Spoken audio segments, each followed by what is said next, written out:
Hello everybody and welcome back to Red Eagle Politics. Make sure you guys like this video down below and subscribe to the channel if you are new. So in today's video, we have to talk about Donald Trump's approval rating, and you have a lot of people that are saying he's becoming unpopular. There's polls that have him down 16 points, although there's also polls that have him above water. Obviously, both of those things cannot be true at the same time. So is Donald Trump really losing support? You'll have people citing the state of the economy, which before he took office was sluggish. It is, in certain ways getting better if you dive into the numbers, but still a lot of people aren't feeling it yet. It is true that Trump has passed a lot of his economic agenda. I tell people in some of these regards, you got to be a little patient because these things take time. Same thing with deportations. Now we're getting more of them than we were in January, and we're about to get a lot more of them because, ICE's funding because of the big, beautiful bill just skyrocketed. There's a lot of things that are being set into motion that are not, going to be able to be fixed overnight. Some people want that to happen. They're not getting it. So yeah, is Donald Trump's approval rating going to be what it was the second he took office? No, it's called a honeymoon period for a reason. But is it as bad as a lot of these polls are saying it is? I believe that it is not. And of course, you have a lot of people talking about like the Epstein files affecting it. Even in the CNN poll, it only showed that one out of the entire 1,000 respondents, one respondent said it was the most important issue to them. So a lot of people care about it. That's true. But is it really impacting the electorate at large, or is it more of an online thing? Some people in the audience definitely care about it quite a bit. At the same time, that's not necessarily representative of the entire population. Maybe it would cause some voters to not respond to polls because they feel demoralized. That I can understand, but I think what's really at play here is a mix of two things: bad polling and summer response bias. So is Trump's approval rating underwater by, maybe a hair?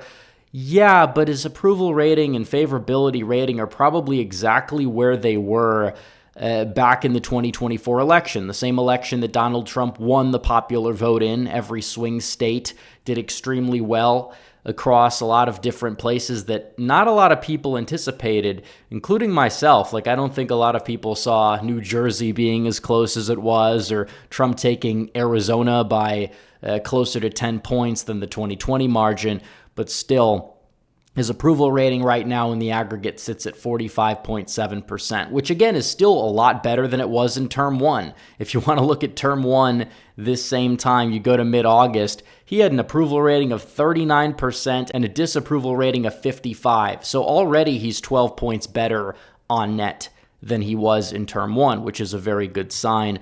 But on top of it, you have to understand that some of these polls are just not very solid.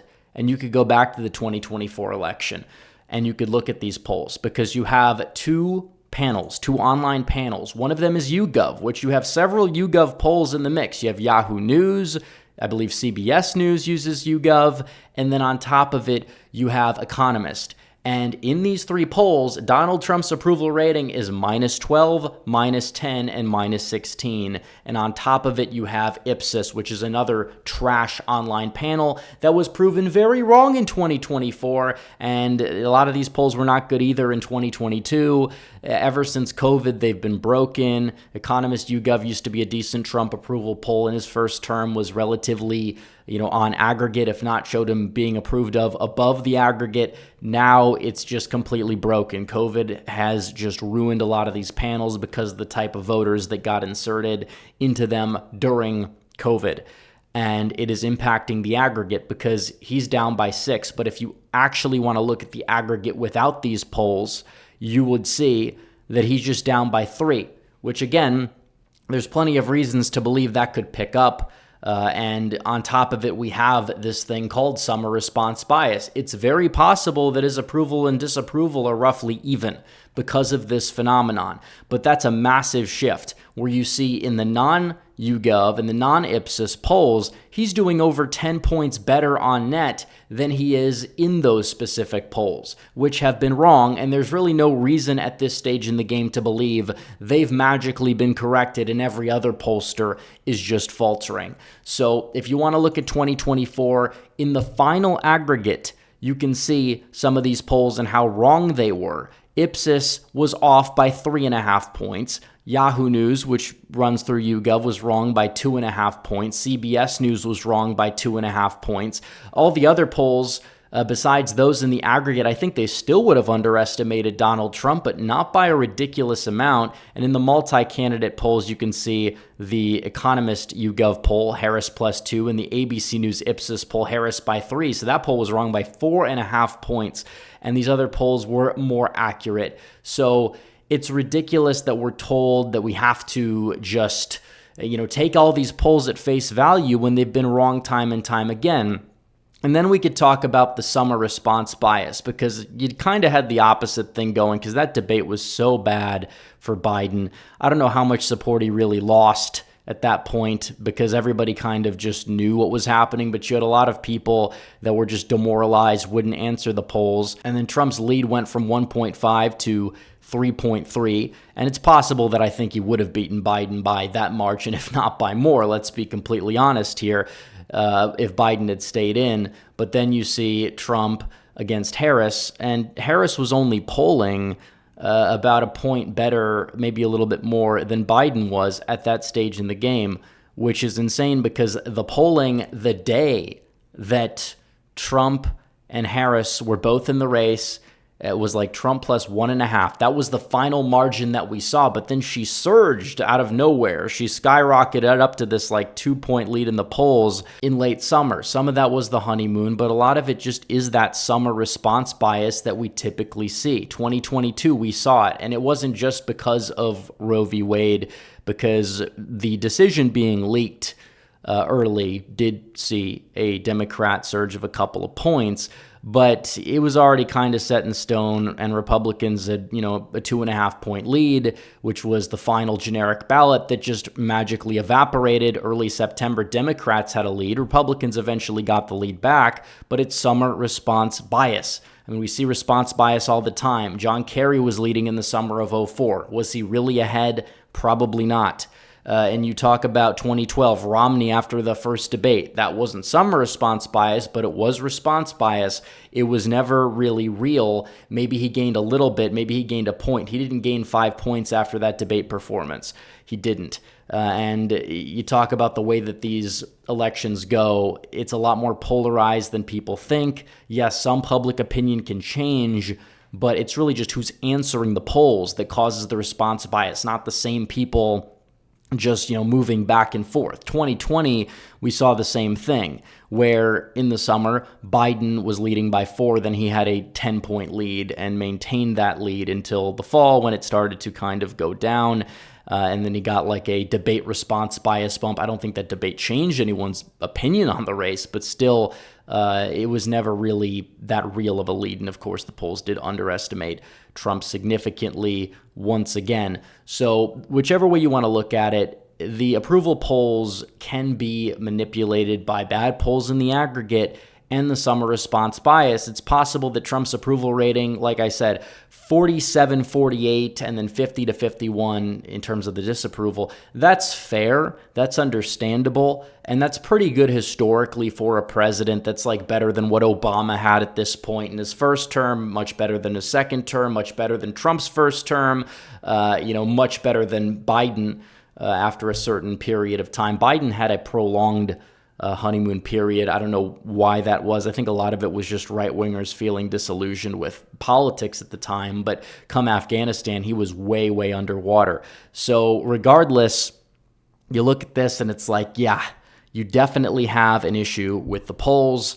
It's not insane or being biased to understand the basic reality that Trump's approval rating is higher than what it shows in the average, and his disapproval rating is lower than what it says in the average. Now, how could he get his approval rating up? Well, he's, again, got to post more victories. He's posted a lot already, People say he hasn't done anything. I don't know what the hell universe they're living in, but he's ended foreign conflicts. He ended the Armenia conflict, or at least got a ceasefire with Armenia and Azerbaijan. That's huge, but outside of like Glendale, California, is that really going to impact a lot of voters? I mean, definitely the Russia-Ukraine thing, the Israel-Gaza conflict. If he's able to strike deals in both of those places before the midterms, Republicans are going to have a great time, definitely. And if we get some more positive economic data, because the economy, yeah, it's still sluggish, but these things definitely take time. I'd like to see more drilling. We could, see lower gas prices as a result due to supply, and then everything else could come down, or at least you'd see a lower rate of inflation. The tariffs are a promise that he has fulfilled. He has put them on. It has not really been as negative as, the Panicans have wanted it to be. But at the same time, tariffs are a policy that are supposed to work more over time to onshore jobs. It's not going to happen overnight, and people feel like need to understand that. But the blowback, it's like the stock market is higher than it was on Liberation Day, and you also have the rate of inflation. It's not like going down, but it's not going up either the way that so many people expected it to do. So either way, 2026 is on the horizon, and Trump's approval rating, even if we take the aggregate at face value, is significantly higher, both as a percent and on net, than the Democrats as a party. The Republicans, they're not perfect. We understand that. I'm not all that favorable of the Republican Party at many times, but still their unfavorable rating is just minus 11.8. The Democrats are much wider. So again, the double haters, the more that Trump is able to accomplish, the more double haters that will likely show up to vote red in the midterms, because they'll want to see a continuation of the results for sure, whereas the Democrats are a complete and total mess, and much, much more of a mess than they were back in 2018.